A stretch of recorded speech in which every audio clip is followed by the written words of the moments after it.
வழக்கறிஞர் ராமநாதன். அதாவது மக்களுக்கு நம்பிக்கை கொண்ட இடம்னு பார்த்தா முதல் காவல் நிலையங்கள் தான். அந்த காவல் நிலையங்களிலே பெரும் அச்சத்தை ஏற்படுத்தக்கூடிய அளவுக்கு நடைபெறக்கூடிய சம்பவங்கள். அதுக்கப்புறம் அஜித்குமாருடைய மரணம் விசாரணை என்கிற பேரில் உங்களுடைய முதல் கட்ட பார்வை. அதாவது நீங்கள் முதல் முன்னுரையில் பேசும்போது மன்னவன் அரசாங்கம் எப்படி இருக்கணும் அப்படின்னு பேசினீங்க. முறை செய்து காப்பாற்றும் மன்னவன் மக்களுக்கு இறையென்று வைக்கப்படும் அப்படின்னு சொன்னீங்க. காவல்துறையை பற்றி அழகான குரல் சொல்லியிருக்கார். அதாவது குற்றம் கடிதலும் குடிபுறம் காத்தலும் வழுவல்ல, அது வேந்தன் தொழில் அப்படின்னு சொல்லி, அதாவது குற்றம் கடிதல், குற்றத்திற்கு அதை கடிந்து கொண்டு தண்டனை கொடுக்க வேண்டும். குடிபுறம் காத்த மக்களை காப்பாற்ற வேண்டும். அது தவறல்ல, அது வேந்தன் தொழில். வேந்தன் அப்படிங்கிறது இன்றைக்கி ஜனநாயக நாட்டில் காவல்துறையினுடைய பணி தான். ஒவ்வொரு காவல் நிலையத்திலையும் இந்த குரலை எழுதி போடணும் அப்படின்னு நான் நினைக்கிறேன். அது இருக்கட்டும். அதாவது நீங்கள் முதல்ல இருந்தே கேட்டுக்கிட்டு இருக்கீங்க, எஃப்ஐஆர் பதிவு செய்யாமல் ஒரு வழக்கை விசாரிக்கலாமா அப்படின்னு கேட்டுக்கிட்டு இருக்கீங்க. அதுக்கு நம்ம காவல்துறை ஆணையாளர் அவர்கள் வழக்கம் போல் ஒரு புது வியாக்கியானம் கொடுத்துருக்கிறார். ஏற்கனவே அண்ணா யூனிவர்சிட்டி ஞானசேகரன் வழக்கில் குறுக்க புகுந்து இதில் ஒரே சார் தான், அது ஞானசேகரன் சார் தான், வேறு எந்த சாரும் இல்லை அப்படின்னு சொன்னாங்க. அந்த திசையில் தான் அந்த விசாரணை போனது. அதற்கு பின்னால் இன்வெஸ்டிகேஷனும் அதே மாதிரி முடிஞ்சது, கன்விக்ஷனும் ஆனது. அது ஒரு பக்கம் இருக்கட்டும். இந்த வழக்கில் நம்முடைய காவல்துறை, சென்னை மாநகர காவல்துறை ஆணையாளர் அவர்கள் ஒரு புது வியாக்கியானம், அதாவது சுப்ரீம் கோர்ட்டில் என்ன சொன்னாங்கன்னா, சில வழக்கில் அதாவது இந்த மாதிரி ஒரு ஐயா ஒயிட் காலர் அஃபென்ஸுன்னு சொன்னாங்க. ஒரு சிவில் நேச்சர் உள்ள வழக்குகளில் நீங்கள் உடனே எஃப்ஐஆர் போடுறதை விட அதில் பிரைமா ஃபேசி, அதாவது குற்றச்சாட்டு பிரைமா ஃபேசி, அதாவது முதல்நிலை வழக்கு இருக்கிறதா அப்படின்னு பார்த்துட்டு நீங்கள் எஃப்ஐஆர் போடுங்கன்னு ஒரு அப்சர்வேஷன் கொடுத்தாங்க. ஏதோ 1-2 வழக்குகளில் அந்த வழக்கை வைத்துக்கொண்டு அதை எல்லா வழக்குலையுமே, அதாவது இவங்க கமிஷனர் ஆஃபீஸ்லேயும் கம்ப்ளைண்ட்டை கொடுத்துட்டு அதற்கு பின்னால் இங்கேயும் இந்த டிசிட்ட அப்படின்னு சொன்னால் ஒரு சூப்பரண்ட் ஆஃப் போலீஸ் ரேங்கில் உள்ள ஒரு அதிகாரிகிட்டையும் கம்ப்ளைண்ட்டை கொடுக்குறாங்க அப்படின்னு சொன்னால் அந்த நிறுவனம் எவ்வளவு இன்ஃப்ளூயன்ஸான நிறுவனம் அப்படின்னு பார்க்கணும். எவ்வளவு செல்வாக்கான நிறுவனம், அந்த செல்வாக்கான இந்த வழக்கை பொறுத்தளவில் இவர் ஆன்டிசிபேட்டரி பெயில் போட்டிருக்கார் அப்படின்னு சொன்னாலே அவருக்கு தகவல் வந்திருக்கு. அவரை விசாரிக்காமல், அதாவது இது ரகசியமாக அந்த புகார்தாரரை மாத்திரம் விசாரித்து அதுக்கு ஆவணத்தை கொண்டு வாங்க, 45 கோடி ஊழல் முறைகேடு அப்படின்னு சொன்னால் அதுக்கு ஆவணத்தை கொண்டு வாங்க அப்படின்னு சொல்லி அந்த ஆவணத்தை கேட்டு வாங்கித்தான், அது கமிஷனர் ஆஃபீஸில் இருக்கட்டும் அல்லது இங்கே கூட இருக்கட்டும், ஜாயின்ட் கமிஷனர் பெர்மிஷன் கொடுத்து இவர் விசாரிக்கிறதா இருந்தாலும் கூட எஃப்ஐஆர் போட்டதற்கு பின்னால் தான் இந்த குற்றஞ்சாட்டப்பட்டவருக்கு தகவல் தெரிவிக்க முடியும். ஏன்னா கூப்பிட்டு விசாரிப்பாங்க.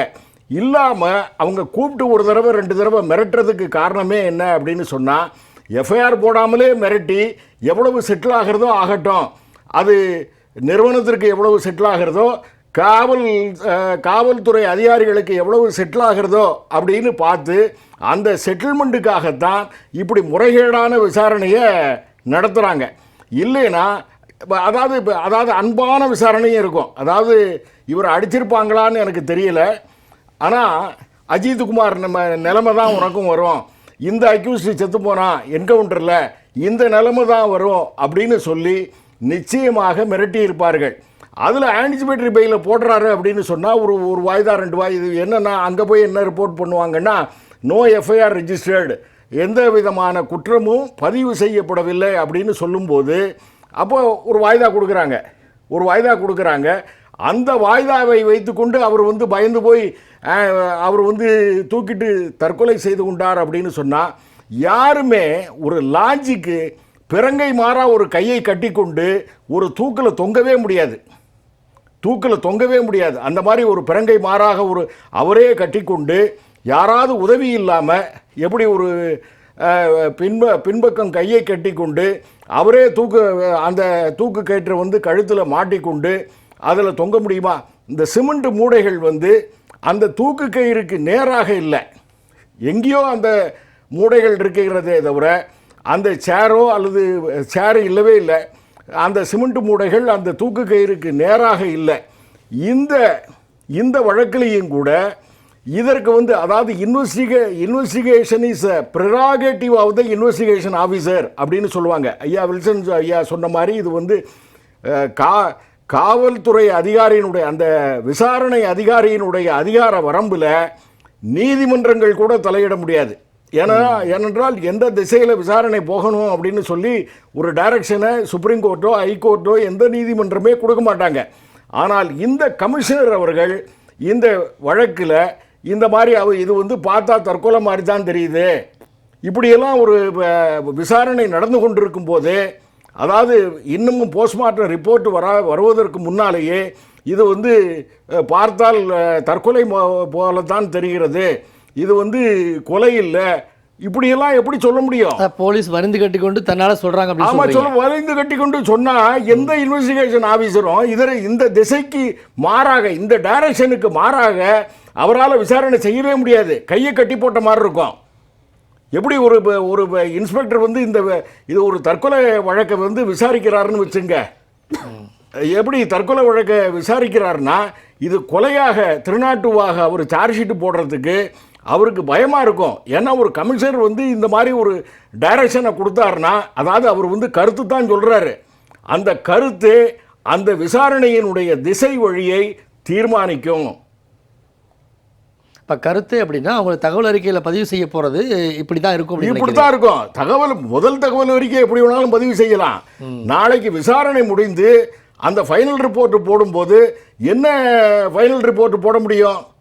அவர் வந்து இந்த கமிஷனர் இந்த மாதிரி ஒரு டைரக்ஷனை காமிச்சா அதற்கு மாறாக எப்படி அவர் வந்து ஒரு சார்ஜ் ஷீட் போடுவார் சொல்லுங்கள்?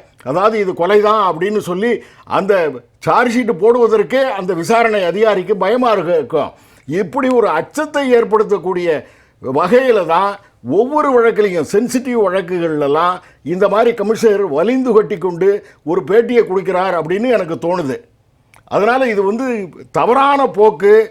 அதனால் இந்த வழக்கை பொறுத்தளவில், அதாவது ஒரு ஆன்டிசிபேட்டரி பெயிலை போடுறார் அப்படின்னு சொன்னால் ஆன்டிசிபேட்டரி பெயிலில் கூட ஒரு 10 கோடி ரூபாயை கட்டலாம். ஒரு 10 கோடி ரூபாயை கட்டி ஒரு முன்ஜாமீன் வாங்கலாம். அதுக்கு வந்து தற்கொலை செய்து கொள்ள வேண்டும். இந்த பிரைமா ஃபேசி இந்த மரணத்தை பார்த்தாலே இது வந்து எனக்கு தெரிஞ்சு இது வந்து தற்கொலை என்று இது வந்து தோன்றவில்லை. அவங்ககிட்ட அதாவது இப்போ ஏற்பட்ட சூழலை தொடர்ந்துமே ஒரு வாரம் நடந்த நிகழ்வு அடுத்த வாரம் வேற ஒரு கோணத்தில் நடக்குது. ஆனால் தவறுகள் ஒரே மாதிரி தான் இருக்கு. அப்படிங்கிறப்போ உடனடி நடவடிக்கையா தமிழக முதல்வர் தமிழக காவல்துறைக்கு என்ன மாதிரியான உத்தரவு பிறப்பிக்கணும்னு நினைக்கிறீங்க? இந்த வழக்கிலேயே ஐயா கரெக்டாக சொன்னாங்க. அதாவது இன்ஸ்பெக்டரை வந்து மாற்றக்கூடிய அதிகாரமோ அல்லது நடவடிக்கை எடுக்கக்கூடிய அதிகாரமோ டிஜிபிக்கு இருக்கிறதுன்னா, இந்த மாதிரி சூப்பரண்ட் ஆஃப் போலீஸு டிசிஐ மாற்றக்கூடிய அதிகாரம் அரசாங்கத்திற்கு இருக்கிறது அப்படின்னு சொன்னால், குறைந்தபட்சம் அவரை மாற்றுவதற்கு உண்டான, அதாவது மாற்றுதல் பணி கொடுப்பதற்கு உண்டான வேலையை கூட இந்த அரசாங்கம் செய்யவில்லை அப்படின்னு சொன்னால் எவ்வளவு மெத்தனமாக இருக்கிறது அல்லது அலட்சியமாக இருக்கிறது அப்படிங்கிறத வந்து பார்க்கலாம். இப்போ அம்பாசமுத்திரத்தில், திருநெல்வேலி மாவட்டம் அம்பாசமுத்திரத்தில் பல்பீர் சிங் என்ற அதிகாரி பல்லப்படுங்கினார் அப்படின்னு சொன்னால் அவரை ஒரு 3 மாதம் கழித்து மறுபடியும் ரீஇன்ஸ்டேட் பண்ணிடுறாங்க. அதே மாதிரி இங்கே சிவகங்கை மாவட்டத்தில் டிஎஸ்பி வரைக்கும் சஸ்பெண்ட் பண்ணுறாங்களே தவிர ஒரு அரசாங்கம் நடவடிக்கை எடுக்கணும்னா ஒரு எஸ்பி மேலே அரசாங்கம் நடவடிக்கை எடுக்கலை. ஏன் வந்து ஒரு ஸ்பெஷல் ஃபோர்ஸை வைத்துக்கொண்டு இதெல்லாம் தவறுகள் என்ன செய்யணும்? முதலமைச்சர் வந்து ஒவ்வொரு வாரமும் ஒரு வித்தியாசமான கோணத்தில் தவறுகள் நடந்துகிட்டே இருக்கு காவல்துறையில இருந்தே. அப்படிங்கிறப்போ ஒரு முதலமைச்சருடைய உத்தரவு காவல்துறைக்கு உடனடி உத்தரவு என்னவா இருக்கணும்னு நினைக்கிறேன் செய்யணும்னா, அதாவது இந்த ரோட் ஷோவெல்லாம் விட்டுட்டு, அதாவது இப்போ நாங்கள் வந்து அங்கே வந்து ஆய்வு பணிக்கு போகிறோம் அப்படின்னு துணை முதல்வர் சொல்கிறார், இங்கே ரோட் ஷோவுக்கு போகிறோம் அப்படின்னு சொல்லி முதலமைச்சர் போகிறார். மற்றபடி நிர்வாக பணி என்பது ஒரு பெரிய ஆழ்ந்த தூக்கத்தில் இருக்காங்க. அது அரசாங்கம் வந்து அந்த தூக்கத்தில் இருந்து விழித்து கொண்டு இந்த சட்டம் ஒழுங்கை காப்பாற்றுவதற்கு என்ன செய்ய வேண்டும்? ஒருவேளை என்றைக்குமே திராவிட முன்னேற்ற கழகத்தினுடைய அரசாங்கம் தமிழ்நாட்டில் ஆட்சிக்கு வந்ததுன்னா சட்டம் ஒழுங்கு இருக்கவே இருக்காது. 2009ஆம் வருடம் உயர்நீதிமன்றத்துக்குள்ளே புகுந்து வக்கீல்களையும் நீதிபதிகளையும் அடித்து நொறுக்கினார்கள். அங்கே வந்து family court, small causes court அத்தனையுமே அடித்து நொறுக்கினார்கள். இன்றைய வரையும் எந்த விதமான நடவடிக்கையும் கிடையாது. திருச்சியில் கிளைவ் ஹாஸ்பிட்டல் நேரம் கருதி முடிக்க திருச்சியில் கிளைவ் ஹாஸ்பிட்டல், அது கலைஞர் ஆட்சி காலத்திலேயே கிளைவ் ஹாஸ்பிட்டல் போராட்டம் நடத்தும் போது மாணவர்களை அடித்து நொறுக்கினார்கள். இந்த மாதிரி இந்த மாதிரி பாருங்களேன், விருகம்பாக்கத்தில் ஒரு பெண் காவலர்களை வந்து இந்த மாதிரி காவல்துறை அப்படின்னு காவல்துறையை இழிவுபடுத்தினாலும் கூட காவல்துறை அதிகாரிகள் கொஞ்சம் விழித்து கொண்டு அவர்கள் உண்மையான நபர்களுக்கு ஆதரவாக செயல்பட வேண்டும்.